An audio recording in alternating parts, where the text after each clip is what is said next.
teman-teman, kembali lagi bersama aku Anita Anggraini. Di video kali ini aku mau bagi resep teman-teman. Kali ini aku mau memasak mie sapi ala Taiwan atau New Romian. Nah, di video sebelumnya aku sebenarnya sudah buat resep ini, tapi banyak banget yang bertanya sama aku, itu yang di dalam buntelan apa sih? Bumbu New Romian yang dalam kan itu isinya apa sih, gitu kan? Dan karena banyak banget yang bertanya sama aku dan aku bingung kayak gimana aku harus ngasih tahu gitu kan.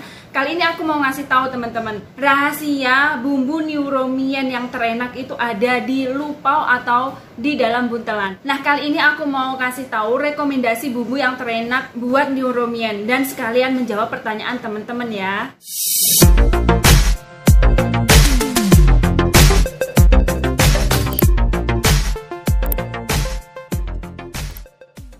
Jadi lupau atau bumbu dalam buntelan itu di Taiwan banyak banget. Rempah-rempah khasnya orang Cina itu banyak banget teman-teman. Seperti ini contohnya, ini rempah-rempah, bumbu rempah-rempah orang Taiwan atau bumbu rempah-rempah Cina seperti itu. Jadi macamnya itu banyak banget. Nah, sebenarnya bumbu rempah-rempah orang Cina itu, lupau, itu hampir sama teman-teman. Jadi misalkan bumbu lupaunya daging sapi dimasak untuk daging babi itu nggak apa-apa, itu bisa saja. Tapi alangkah enaknya kalau bumbunya itu tepat untuk daging yang kita masak. Jadi seperti ini contohnya. Misalnya seperti ini, karena majikan aku itu adalah bos dari restoran makanan gitu ya. Jadi lidahnya itu bisa merasakan mana yang enak, mana yang nggak enak gitu loh teman-teman.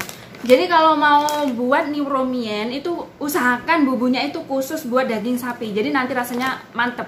Seperti ini contohnya. Yang ada gambar dagingnya seperti ini. Ini juga, ini ada gambarnya sapi ini teman-teman. Jadi ini khusus buat sapi. Jadi apabila bumbu ini digunakan untuk daging sapi, ini pasti tepat dan pasti enak. Dan untuk yang ini bumbunya daging babi. Dan ada lagi yang seperti ini untuk yaro ya teman-teman, bebek itu loh teman-teman, seperti ini. Jadinya tuh beda-beda, bumbunya tuh banyak banget gitu. Tapi menurut aku dari sekian banyak bumbu, kalau untuk masak New Romian itu tepat banget pakai bumbu seperti ini. Nah teman-teman, sekarang kita buka ya isi dalamnya itu ada apa. Dan mohon maaf kalau terdengar suara tak tiktok gitu ya, karena ada hujan turun, tik tik tik, hujan turun. Jadi jangan tok tok tok tik tik tik entar dikira tiktok ya, bukan, hujan turun. Jadi agak berisik di luar sana.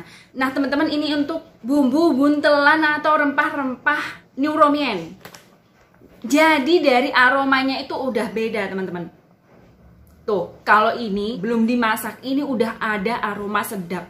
Kalau ini kayak ada aroma-aroma bunga gitu. Nah, kalau teman-teman tanya, di dalam itu isinya apa aja gitu ya. Ini aku mau buka, dalamnya itu apa aja sih? Teman-teman saksikan terus video ini sampai habis. Tentunya jangan lupa untuk like and subscribe. Oke teman-teman, sekarang yang aku buka ini adalah bumbu rempah-rempah Cina lupau untuk New Romian ya, memasak New Romian. Jadi dalamnya itu seperti ini teman-teman. Dan setelah aku lihat itu kayak ada kayu manis dan juga kayak bunga bintang itu yang warna coklat, ada ketumbarnya dan juga ada mericanya. Dan di sini yang lainnya tuh aku tidak tahu ya. Oke, sekarang kita buka bumbu rempah-rempah untuk memasak daging babi seperti ini. Aromanya itu lebih wangi, kayak banyak kayu-kayu wangi gitu. Dan menurut aku untuk lupau masak daging sapi ini lebih sedap teman-teman. Dan kalau ini untuk babi ini lebih wangi gitu. Nah teman-teman, seperti ini kondisinya dan seperti ini teman-teman bisa lihat. Oke, sekarang ini aku mau memasak New Romian. Jadi yang pertama aku mau merebus air dulu teman-teman. Jadi ini nanti buat kuahnya mie gitu ya. Dan sambil menunggu pelan-pelan mendidih, ini untuk bumbu rempah-rempah Cina atau lupaunya aku cuci dulu agar lebih bersih. Selanjutnya kita masukkan ke dalam air yang kita rebus tadi. Dan ini untuk daging sapinya dipotong-potong kurang lebih seperti ini ukurannya. Dan ini untuk 6 porsi orang teman-teman. Dan kalau udah kita sisihkan ya.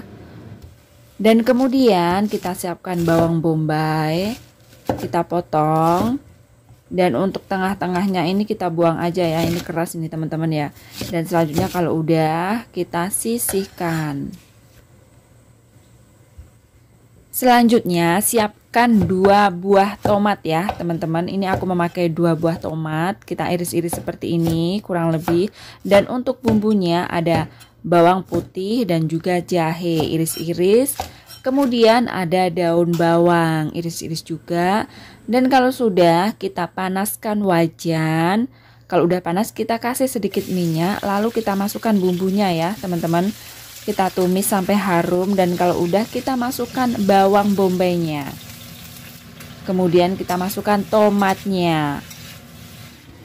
Tumis hingga bawang bombay ini harum setengah layu gitu. Kalau udah kita masukkan daging sapinya.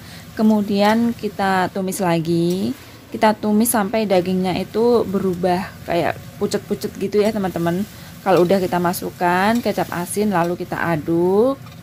Kemudian kalau sudah seperti ini kondisinya, lalu kita pindah ke panci yang udah kita isi dengan air tadi sama lupaunya. Kita pindah ke panci satunya ya teman-teman.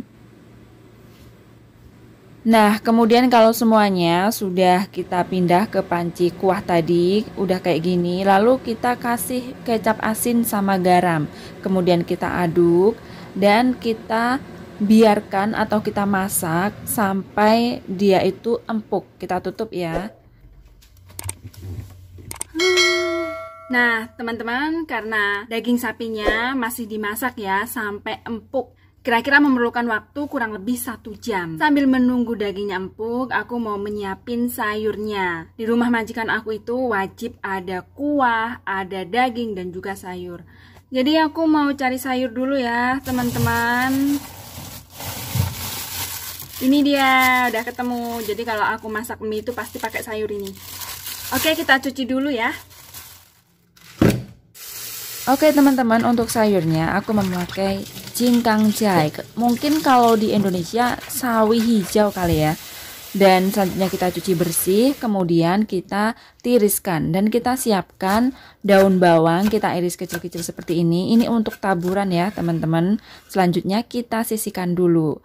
Oke guys, ini kan udah 40 menit, lalu kita periksa dagingnya. Kalau udah sedikit empuk kita masukkan wortel. Kenapa wortel dimasukkan agak terakhir ya? Karena dia itu mudah empuk, jadi masuknya itu agak telat. Kemudian kita masukkan wortel dan kita masak lagi hingga wortelnya empuk. Pasti nanti dagingnya juga udah empuk karena udah mencapai 1 jam. Selanjutnya sambil menunggu daging dan wortelnya empuk, kita rebus air lagi ya teman-teman. Kalau udah mendidih kita masukkan minyak, tapi di dalam air ini aku udah kasih garam dan juga kasih minyak agar nanti minyak itu nggak terlalu hambar. Kemudian kita sisihkan kalau minyak udah matang dan selanjutnya kita rebus sayurnya. Kemudian kalau sayurnya udah matang kita angkat, kita tiriskan lalu kita siapkan di mangkok yang udah ada minyak tadi. Kita tata ya guys sayurnya agar kesannya tuh kayak bener-bener di warung gitu. Dan ini dagingnya juga udah empuk, wortelnya juga sudah empuk. Lalu kita kasih kuah dan wow, new romien jadi deh. Gampang kan? Nah teman-teman, itu tadi cara aku memasak mie daging sapi ala Taiwan. Makanannya khas orang Cina atau orang Taiwan. Nah, semoga saja video kali ini bermanfaat. Dan itu tadi bumbu-bumbunya udah aku kasih tahu ke teman-teman ya. Dan tentunya terima kasih buat teman-teman yang udah menyaksikan video ini. Dan jangan lupa untuk dukung terus channel Anita Anggreni agar terus berkembang. Caranya gampang banget, hanya klik tombol subscribe. Dan jangan lupa di like, di komen, dan di share. Terima kasih teman-teman, sampai jumpa di video aku selanjutnya. Bye-bye.